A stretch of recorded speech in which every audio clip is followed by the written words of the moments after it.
أعوذ بالله من الشيطان الرجيم. بسم الله الرحمن الرحيم.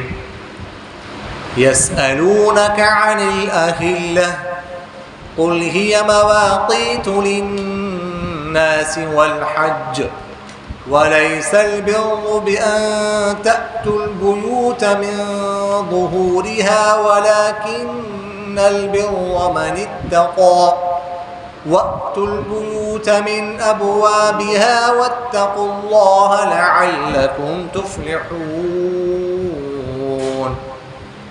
وقاتلوا في سبيل الله الذين يقاتلونكم ولا تعتدوا إن الله لا يحب المعتدين.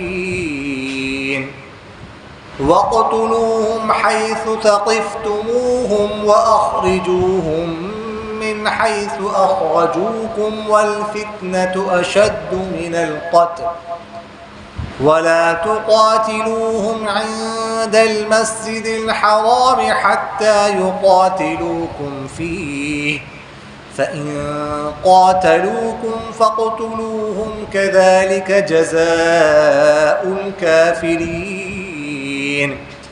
فإن انتهوا فإن الله غفور رحيم.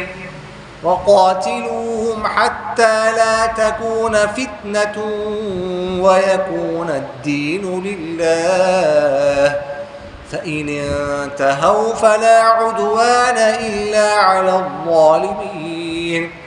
الشهر الحرام بالشهر الحرام والحرمات قصاص فمن اعتدى عليكم فاعتدوا عليه بمثل ما اعتدى عليكم واتقوا الله واعلموا أن الله مع المتقين. وأنفقوا في سبيل الله ولا تلقوا بأيديكم إلى التهلكة وأحسنوا إن الله يحب المحسنين. صدق الله العظيم. يسألونك پوچھتے ہیں آپ سے عن الاہلہ چاندوں کے بارے میں. قل آپ کہہ دیجئے ہیا یہ چاند مواقیت للناس مواقیت وقت پہچاننے کے لیے ہیں للناس لوگوں کے لیے والحج اور حج کے. ولیس البر اور نہیں ہے نیکی بأن تأتوا البیوت یہ کہ تم داخل ہو جاؤ البیوت گھروں میں من ظہورها اس کی پچھلی سائڈ سے اس کی پشت سے ولیکن البر لیکن نیکی جو ہے اس شخص کی ہے اتقا جو تقوی اختیار کرے. وأتوا البیوت تم آؤ گھروں میں من ابوابها اس کے دروازوں سے واتقوا اللہ اور اللہ سے ڈرتے رہو لعلکم تفلحون تاکہ تم فلاح پاؤ. وقاتلوا اور جنگ کرو فی سبیل اللہ اللہ کے راستے میں الذین ان لوگوں سے یقاتلونکم جو تمہارے ساتھ جنگ کرتے ہیں ولا تعتدوا اور حد سے تجاوز مت کرو ان اللہ بے شک اللہ تعالی لا يحب المعتدین نہیں پسند کرتا حد سے تجاوز کرنے والوں کو. وقتلوہم تم قتل کر دو ان کو حیث ثقفتموہم جہاں بھی تم انہیں پاؤ.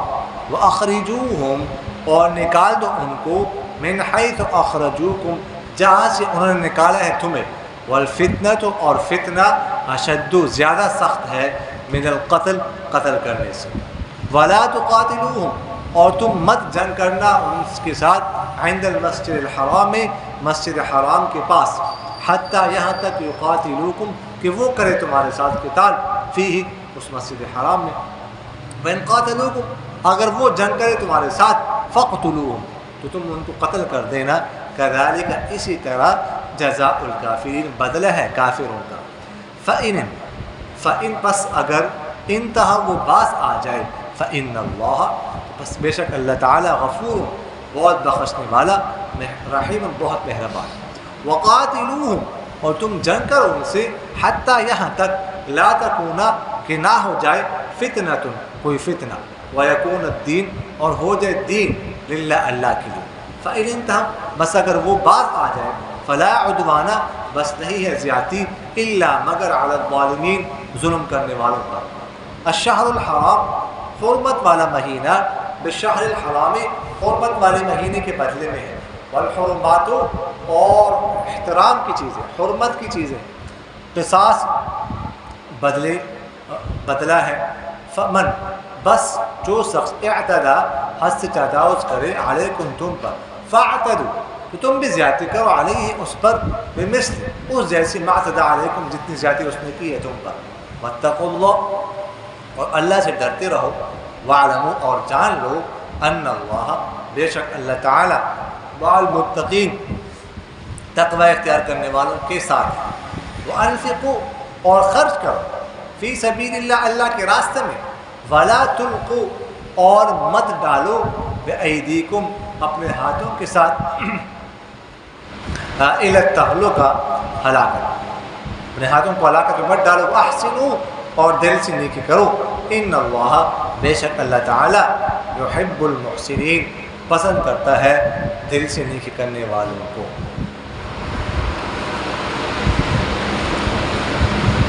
سورۃ البقرہ آیت نمبر 189۔ یسألونک عن الاہل، پوچھتی ہیں ہم سے چاندوں کے بارے میں۔ اہلہ جمع ہے ہلال کی، ہلال کہتے ہیں چاند کو، جب پہلی رات کا چاند ہوتا ہے نا تو اس کو ہلال کہتے ہیں، اور دوسری دن کا جو چاند ہوتا ہے دوسری رات کا اس کو قمر کہتے ہیں، اور 13ویں 14ویں اور 15ویں رات یہ 3 راتوں کا جو چاند ہوتا ہے اس کو بدر کہتے ہیں، وہ بڑا ہوتا ہے۔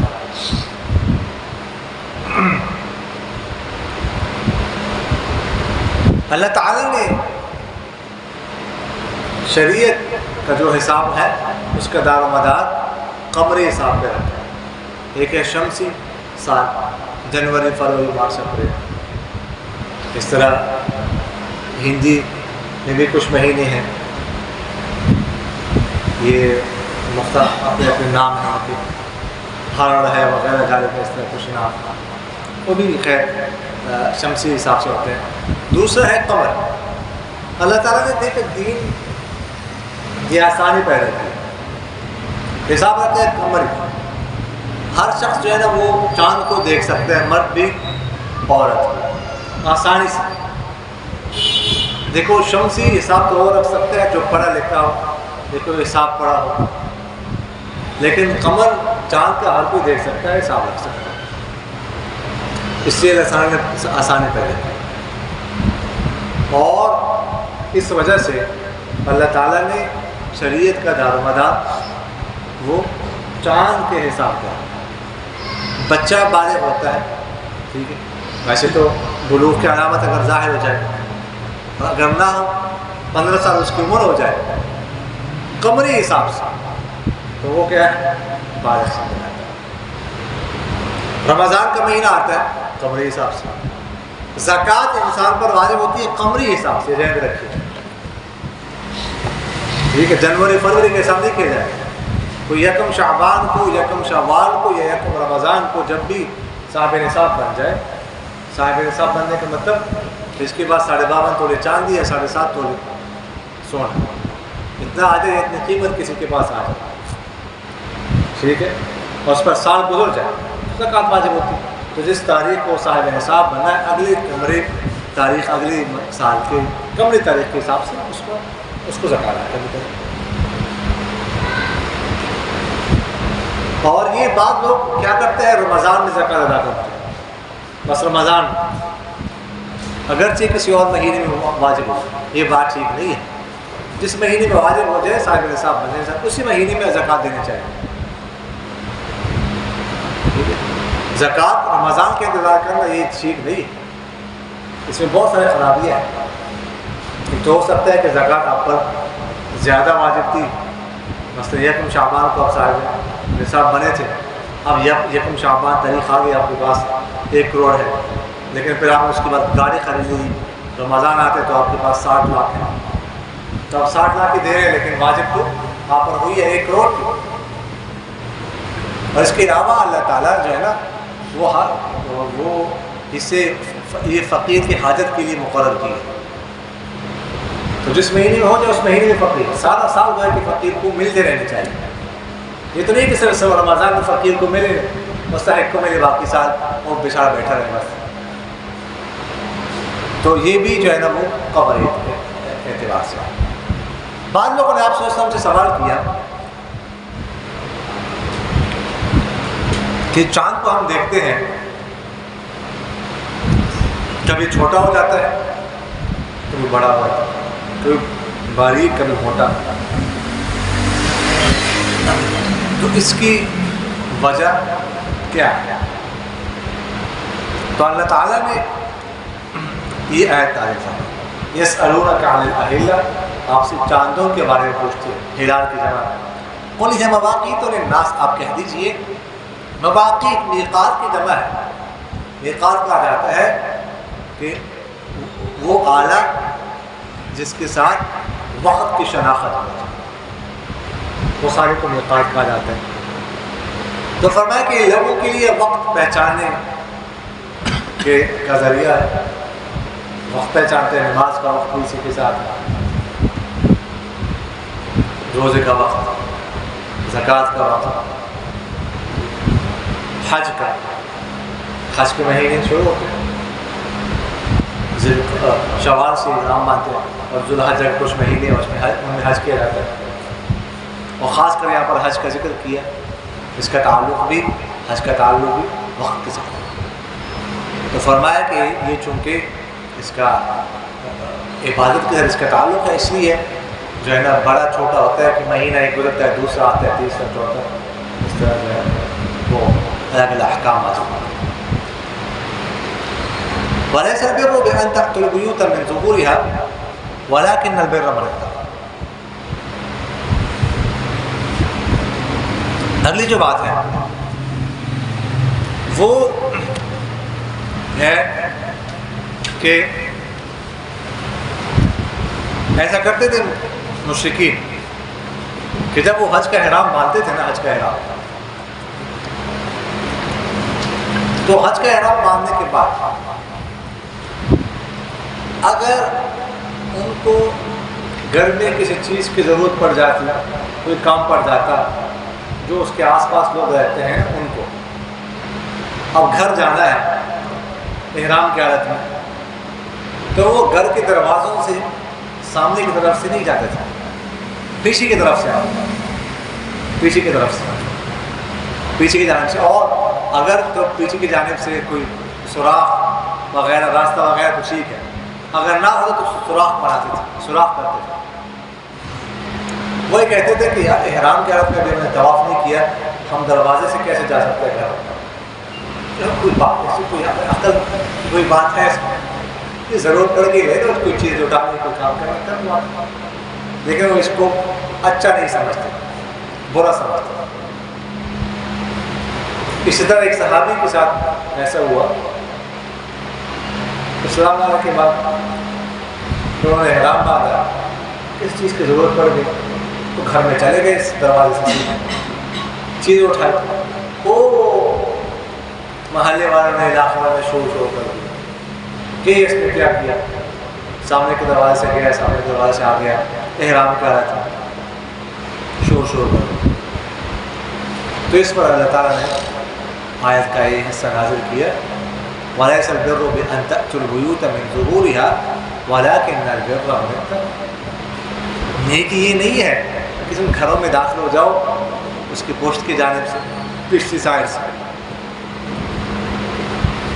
وَلَكِنَّ الْبِرَّ مَنِ اتَّقَى، نیکی تو وہ شخص کی جو تقویٰ اصل تقویٰ ہے اس کو نیکی کہتے ہیں، اس کے ساتھ جو ہے نا نیکی کا کوئی دار مزہ اس پر نہیں۔ فَوَقْتُ الْبُيُوتَ مِنْ أَبْوَابِهَا، دروازوں سے داخل ہو جائے گا، اس میں کوئی حرج نہیں ہے تم اپنی طرف سے جو ہے نا پتہ نہیں کون سی بات کر لیا، اور ساتھ فرمایا وَاتَّقُوا اللَّهَ لَعَلَّكُمْ تُفْلِحُونَ، لیکن تقویٰ اختیار کرتا کہ تم فلاح پاؤ۔ شرک مت کر، کفر مت کر، ایک دوسرے کو قتل مت کر اور غلط کام مت کر، نماز پڑھو، ایمان لے آؤ، پیغمبر کو مانو، قرآن کو تسلیم کرو. یہ ایسا نیکی ہے. یہ نیکی نہیں ہے کہ تم دروازے سے داخل نہ ہو.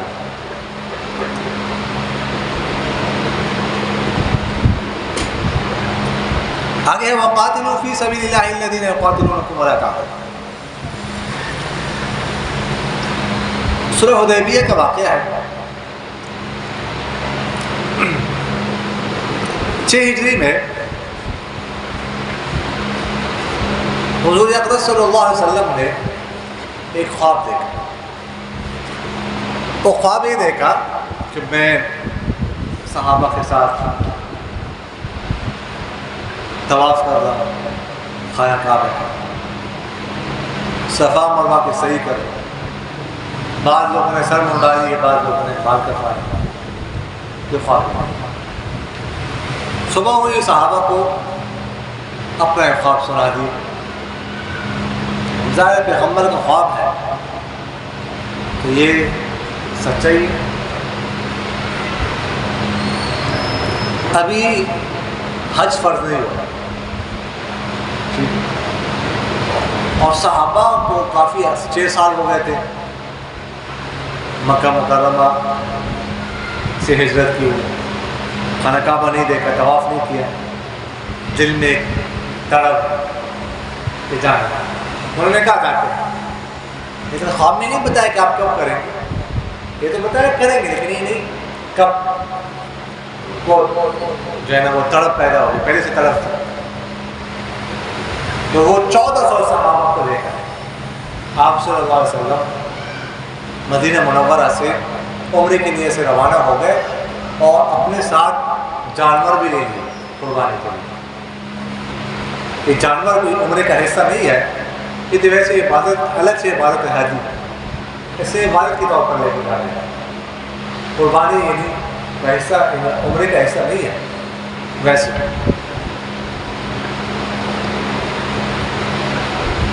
یہ واقعہ تو لمبا ہے، سیرت کی کتابوں میں لکھا ہوا ہے. یہاں سے نکلے وہ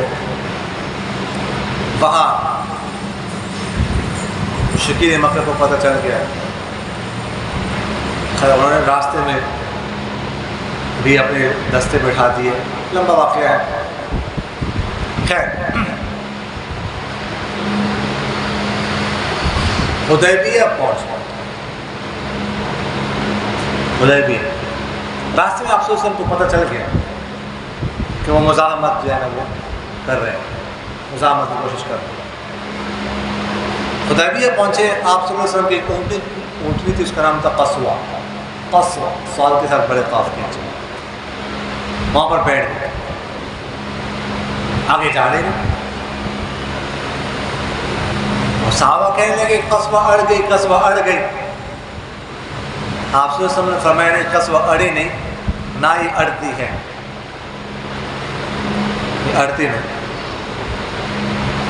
اس کو روکا ہے اس ذات نے جس نے ابرہہ کے لشکر کو. اچھا آپ قصوہ اڑنے کا رخ اگر دائیں جانب کر لے تو جاتی ہے، بائیں جانب کرے جاتی ہے، پیچھے کرے جاتی ہے، لیکن آگے کی طرف نہیں جا رہی. تو آپ صلی اللہ علیہ وسلم سمجھ گئے کہ حالات آگے ٹھیک نہیں ہیں. حدیبیہ کے مقام پر پڑاؤ ڈالا.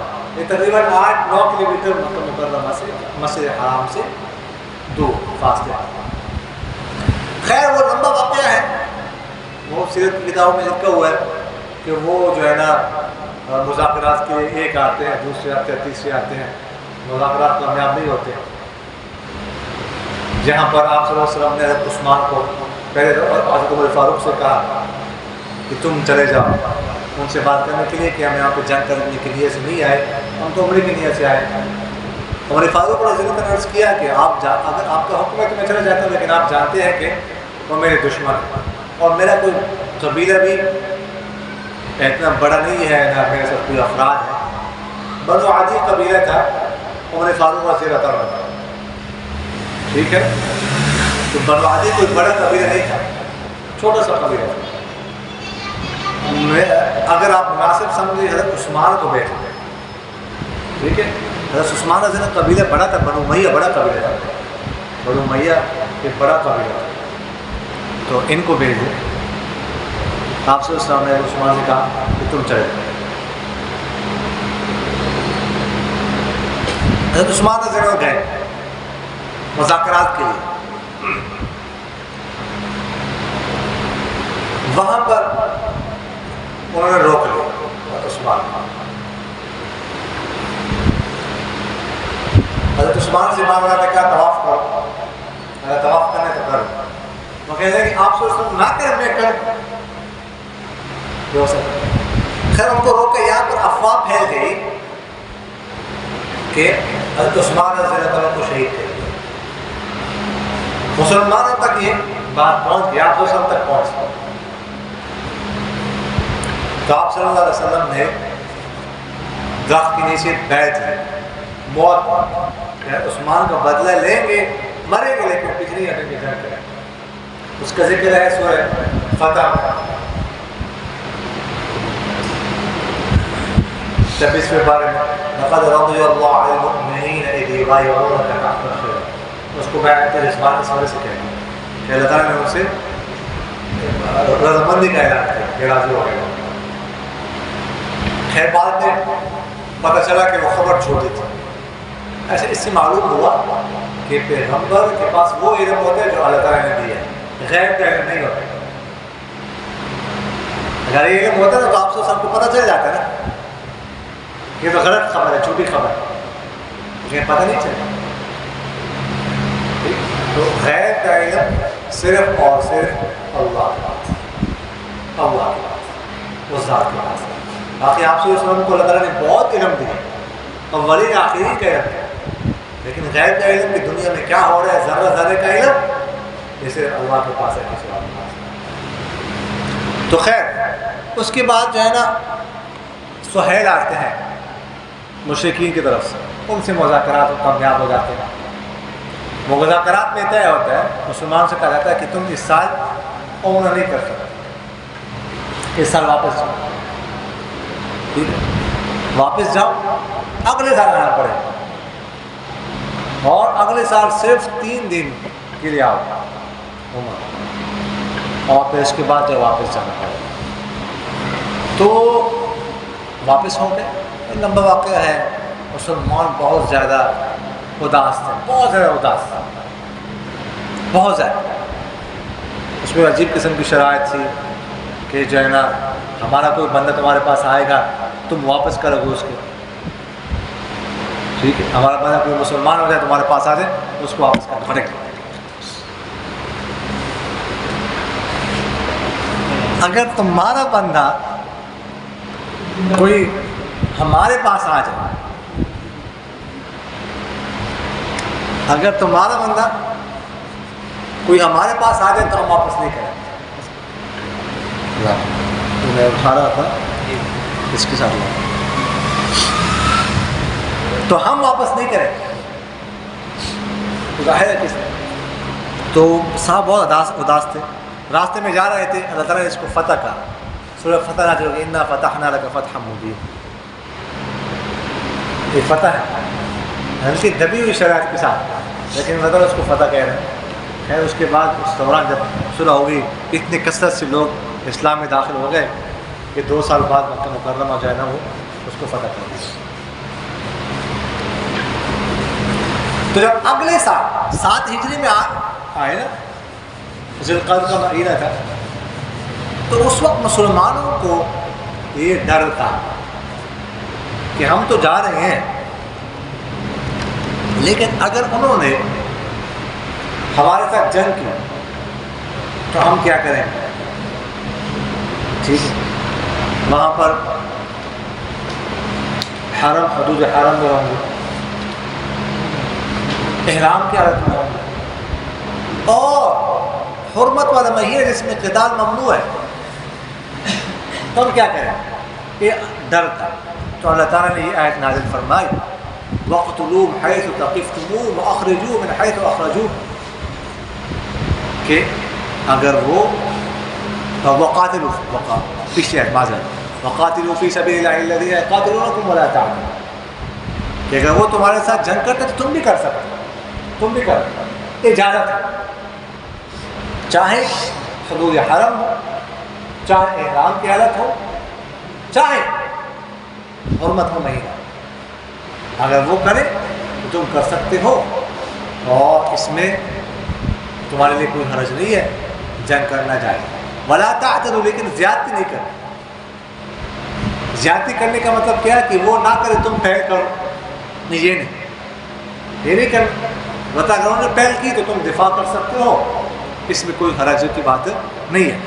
اور فرمایا وَاقْتُلُوهُمْ حَيْثُ ثَقِفْتُمُوهُمْ وَأَخْرِجُوهُمْ مِنْ حَيْثُ أَخْرَجُوكُمْ وَالْفِتْنَةُ أَشَدُّ مِنَ الْقَتْلِ، ان کو قتل کرو اور جہاں سے انہوں نے تمہیں نکالا ہے وہاں سے ان کو نکال دو۔ کہاں سے نکالا؟ مکہ مکرمہ سے۔ اگر جنگ کی نوبت آ جائے تو جنگ کرو اور وہاں سے ان کو نکال دو، ٹھیک ہے۔ اور فرمایا وَالْفِتْنَةُ أَشَدُّ مِنَ الْقَتْلِ، فتنہ تو قتل سے بھی زیادہ سخت ہے۔ فتنے سے مراد یہاں پر شرک اور کفر ہے، یعنی وہ حدود حرم میں مسجد حرام میں شرک کر رہے ہیں، خانہ کعبہ میں انہوں نے بت رکھے ہوئے ہیں، اس کی وہ پرواہ نہیں کرتی، تو قتال کرنا، جنگ کرنا، قتل کرنا یہ تو معمولی بات ہے، ٹھیک ہے۔ تو اس لیے تم اس کی پرواہ نہ کرو۔ وَلَا تُقَاتِلُوا عِنْدَ الْمَسْجِدِ الْحَرَامِ حَتَّى يُقَاتِلُوكُمْ فِيهِ، مسجد حرام نے ابتدا نہیں کرنی جنگ کی، البتہ اگر وہ جنگ کرے تو اس کے بعد پھر جو ہے نا تم جنگ کر سکتے ہو، دفاع، ٹھیک ہے۔ كَذَلِكَ جَزَاءُ الْكَافِرِينَ، اور اس طرح بدلہ جو ہے وہ کافروں کو دیا جاتا ہے۔ فَإِنِ انْتَهَوْا، بس اگر وہ باز آ جائے، بس اگر وہ باز آ جائے تو اللہ تعالیٰ بہت بخشنے والا، بہت مہربان۔ باز آ جائے کس سے؟ باز آ جائے جنگ سے نہیں، باز آ جائے کفر سے، شرک سے، تمہیں قتل کرنے سے، تو بے شک اللہ تعالیٰ بہت بخشنے والا اور بہت مہربان۔ اچھا، اور فرمایا وَقَاتِلُوهُمْ حَتَّى لَا تَكُونَ فِتْنَةٌ وَيَكُونَ الدِّينُ لِلَّهِ، تم ان سے جنگ کرو یہاں تک کہ فتنہ ختم ہو جائے۔ جب تک فتنہ ہے تو تم جنگ کرو، جنگ کرنی ہے، فتنہ ختم ہو جاتا ہے۔ فتنہ سے مراد کیا ہے؟ کفر، شرک، کفر باقی ہے، شرک باقی ہے، جہاد باقی رہے، قتال باقی رہے، ٹھیک ہے۔ تو تم جو ہے نا وہ ایسا کرو۔ فَإِنِ انْتَهَوْا فَلَا عُدْوَانَ إِلَّا عَلَيْهِمْ، بس اگر وہ باز آ جائے تو نہیں ہے زیادتی مگر آئے، اگر وہ باز آ جائے یعنی کفر اور شرک سے، فَلَا عُدْوَانَ، عدوان سے مراد یہاں پر علامہ آلوسی رحمہ اللہ فرماتے ہیں کہ عدوان سے مراد یہاں پر قتل کی سزا ہے، یعنی اگر وہ کفر اور شرک سے اور تمہیں قتل کرنے سے باز آ جائے تو پھر تم انہیں قتل نہیں کر سکتے، پھر قتل نہیں کرو، بس ضرورت ہے، پھر قتل نہیں کرو گے، پھر قتل جو ہے وہ نہیں کرو گے۔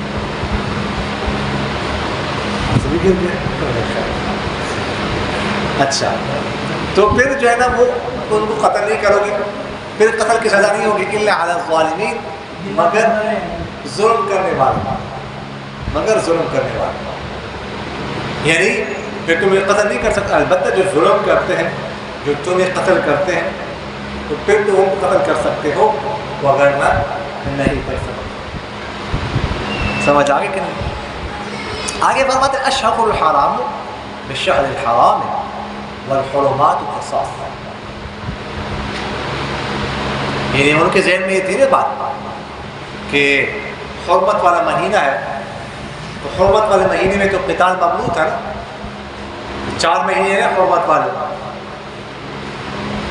ذوالقعدہ، ذوالحج، محرم اور رجب، تو ان میں قتال ممنوع تھا، تو یہ جا رہے تھے ذوالقعدہ کے مہینے میں، جیسے میں نے آپ سے عرض کیا کہ دل میں خوف ہے وہ قتل کریں تو ہم کیا کریں گے، تو اللہ تعالیٰ نے فرمایا الشہر الحرام بالشہر الحرام، حرمت والا مہینہ حرمت والے مہینے، پچھلی سال حرمت والے مہینے میں انہوں نے تمہیں روکا تھا، جنگ کرنے کی کوشش کی، اس سال تم جا رہے ہو ذوالقعدہ کا مہینے، اگر وہ کرتے تھے کہ تم جنگ کر سکتے جیسے انہوں نے تمہارے ساتھ کیا، حرمت والا ہی نہ حرمت والا والحرم والا قصاص. اور جیسے میں نے آپ سے عرض کی کہ ان کے دل میں یہ تھا کہ یار احرام کی حالت ہے، حدود حرم ہے، تو اس میں کیسے ہم اس حالت میں کیسے قتال کر سکتے ہیں. تو فرماتے ہیں کہ اللہ تعالیٰ سے حرمات قصاص، حرمت والی چیزیں جو ہے نا قصاص بدلے کے لیے بدلہ ہے، یعنی اگر وہ کرتے ہیں تو گڑبڑ تو پھر دفاع تم جو ہے نا احرام کی حالت میں حدود حرم قتال ان کے ساتھ کر سکتے ہو، اس میں کوئی حرج نہیں. دیکھو میں نے آپ سے عرض کی ہے نا کہ 4 مہینے حرمت والے مہینے کہلاتے ہیں. پہلے تو اس میں قتال ممنوع، لیکن اب یہ آیت نازل ہونے کے بعد قتال میں کیا حکم ہے؟ تو بعض حضرات تو فرماتے ہیں کہ اب بھی ابتداءً قتال ممنوع ہے، البتہ اگر کوئی پہل کرے اقدام کرے تو پھر ہم دفاع کر سکتے ہیں. لیکن بعض مفسرین یہ فرماتے ہیں کہ نہیں، اب ابتداءً بھی قتال جائز ہے، ان مہینوں میں آغاز بھی کر سکتے ہیں. اب اس کی جو حرمت تھی نا وہ ختم ہوا، اب ان مہینوں میں جنگ کرنا ابتداءً بھی جائز. فَمَنِ اعْتَدَىٰ عَلَيْكُمْ فَاعْتَدُوا عَلَيْهِ بِمِثْلِ مَا اعْتَدَىٰ عَلَيْكُمْ. فرماتے کہ جو تم پر زیادتی کرے تو تم ان پر اتنی زیادتی کرو جتنی زیادتی اس نے تم پر کسی نے تم پر کی، جتنے کی ہے بس اتنی کرو، اس سے زیادہ جو ہے نا کسی کے ساتھ زیادتی مت کرو. اور یہ جان لو کہ بے شک اللہ تعالیٰ تقوی اختیار کرو، بے شک اللہ تعالیٰ تقوی اختیار کرنے والا. بار بار تقوی کا ذکر آ رہا ہے، بار بار روزے کا حکم ہے، ٹھیک ہے. تو وہاں پر اللہ تعالیٰ نے کیا فرمایا؟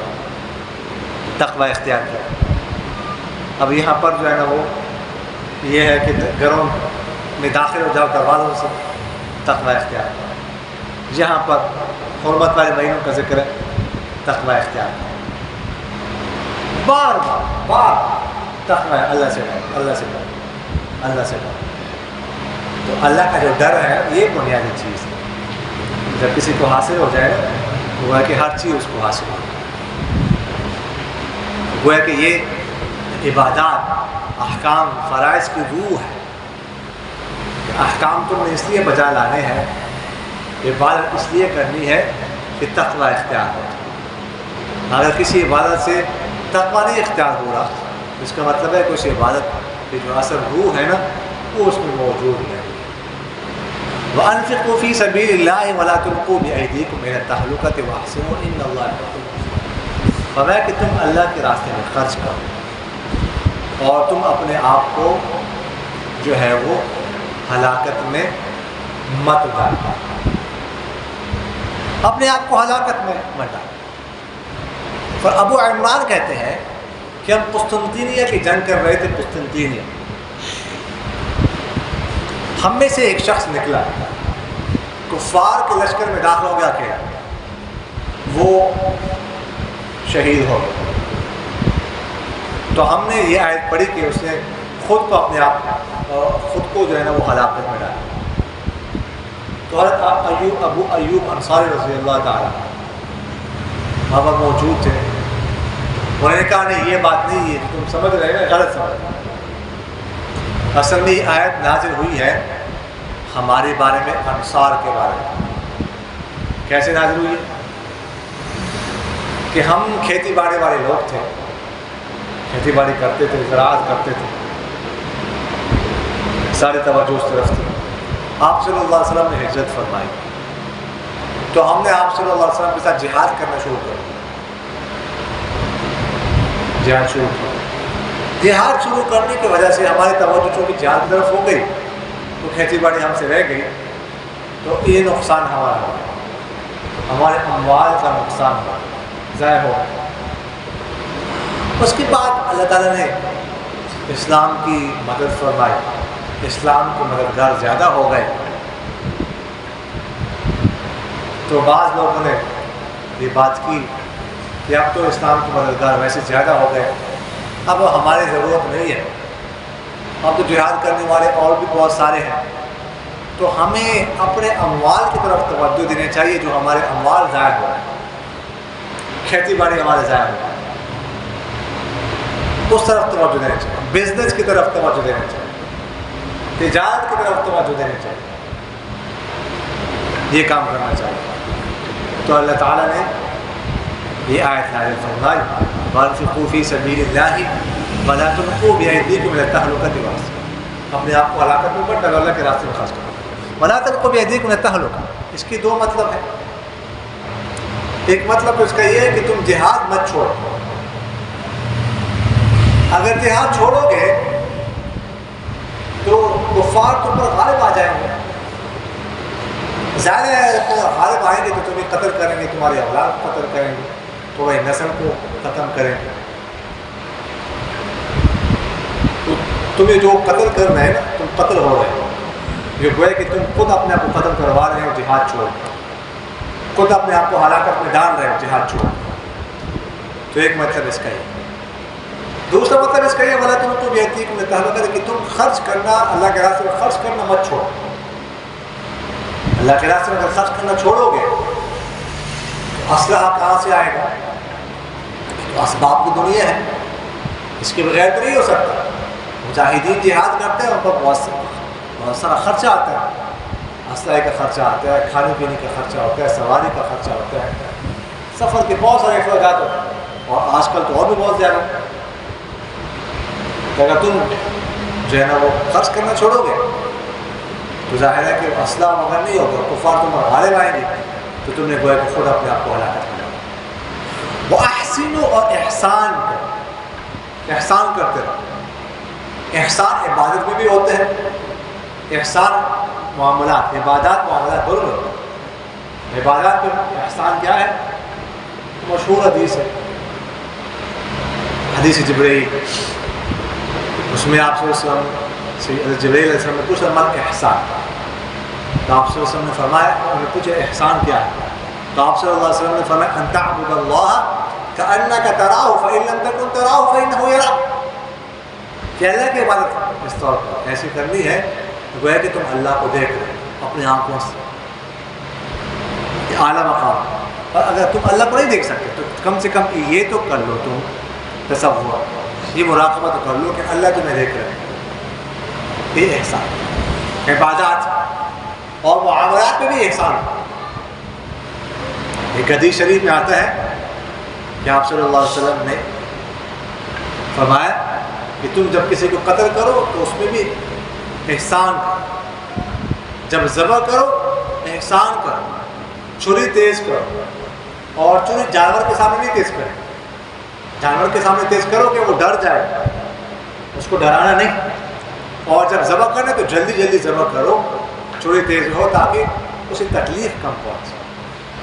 دیکھو یہ پیغمبر وما ارسلناک الا رحمۃ للعالمین، صرف انسانوں کے لیے رحمت نہیں تھی، آپ صلی اللہ علیہ وسلم تو جانوروں کے لیے بھی رحمت تھی۔